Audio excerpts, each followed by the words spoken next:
I should have never taken that detour. The night was unusually cold for late summer.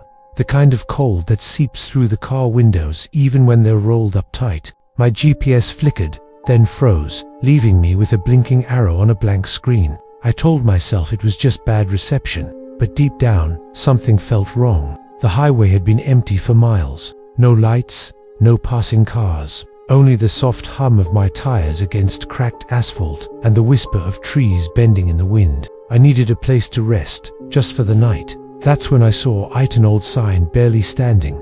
Its letters faded with age. Eldridge House, rooms available. A house offering rooms, out here, in the middle of nowhere. The idea should have scared me. Instead, exhaustion made me reckless. I turned onto the narrow dirt road, gravel crunching beneath my wheels like bones breaking in the dark dot. At the end of the road stood a house that time had clearly forgotten. Tall, shadowed, and strangely elegant, it seemed both decayed and untouched. The porch light glowed faintly, like a lantern fighting against an eternal night. Something inside whispered, "Turn back," but I stepped out anyway. The wooden steps groaned under my weight, each creak echoing like a warning. Before I could knock, the door opened on its own. A tall man stood there, dressed in an old-fashioned black suit that might have belonged to another century. His smile was thin, his eyes unreadable. "Welcome," he said softly. "You must be tired from your journey." I hesitated. "How did you? We've been expecting you."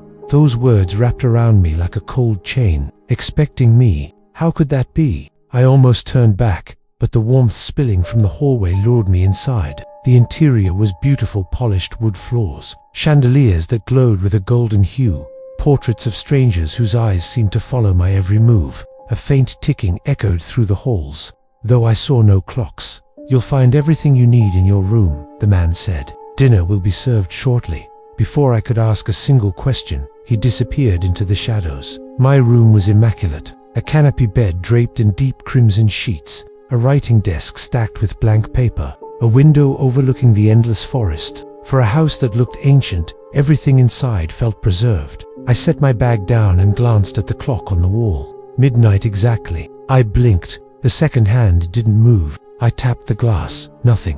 When I checked my phone for the time, the screen refused to wake. Dead battery, though I'd charged it hours ago. That's when I noticed something stranger. The air inside the room felt still, heavy, as if the world outside had paused. The dining hall stretched like a cathedral. A long wooden table sat in the center, candles flickering though no wind stirred. Around it, figures in faded clothing sat perfectly still. Men in suits, women in elegant dresses. None of them moved. Then, as I approached, their heads turned in unison, eyes dark and hollow, smiles thin and lifeless. The tall man appeared again, his voice echoing unnaturally. "Time is different here. Sit, eat." But the food on the table was untouched, meats glistening as if freshly cooked, yet cold to the touch. The smell was faintly sweet, like something long past expiration. I backed away, heart racing. "You'll get used to it," the man said, almost kindly. "We all do." Back in my room, I tried to sleep, but the night refused to move. I checked the clock again. Midnight. Still, always midnight. The house hummed around me, a low, vibrating sound that came from everywhere and nowhere. Shadows along the walls stretched in unnatural ways, bending toward me like curious fingers. I whispered to myself, "It's just a dream." But when I pinched my arm, the pain was sharp, real. Then I heard it, a faint whisper through the vents. "Stay, forever." Unable to rest, I wandered the halls. Every corridor looked the same, endless stretches of dark wood and silent portraits. But the faces in the paintings, they seemed familiar. My breath caught. One of them was me. Same clothes, same frightened eyes. But the date beneath the portrait was decades old. I stumbled back, heart hammering. The whispers grew louder, overlapping voices pleading, warning, laughing. "Don't look too long," a soft voice said behind me. I turned. No one was there. Eventually, I found a door unlike the others, locked, but pulsing faintly with light. When I pushed, it opened with a sigh. Inside was a room lined entirely with mirrors, but the reflections weren't mine. Each mirror showed a different person, a woman in a torn wedding dress, a child holding a cracked toy, an old man with eyes full of regret. They all looked at me, mouthing silent words. In the farthest mirror, I saw myself again, but this version was smiling. It raised a hand and beckoned me forward. The tall man appeared behind me, his voice like velvet and iron. You see, every guest must make a choice. The world outside is fleeting, time takes everything. But here, time stops. No aging, no loss, eternal comfort. I shook my head, stepping back. I don't want this. He tilted his head, almost sad. Then you must leave. But leaving has a price. The mirrors pulsed brighter. My smiling reflection pressed its palm to the glass. What price? I asked, my voice trembling. Your name, he said simply. Give up who you are, and you may walk free.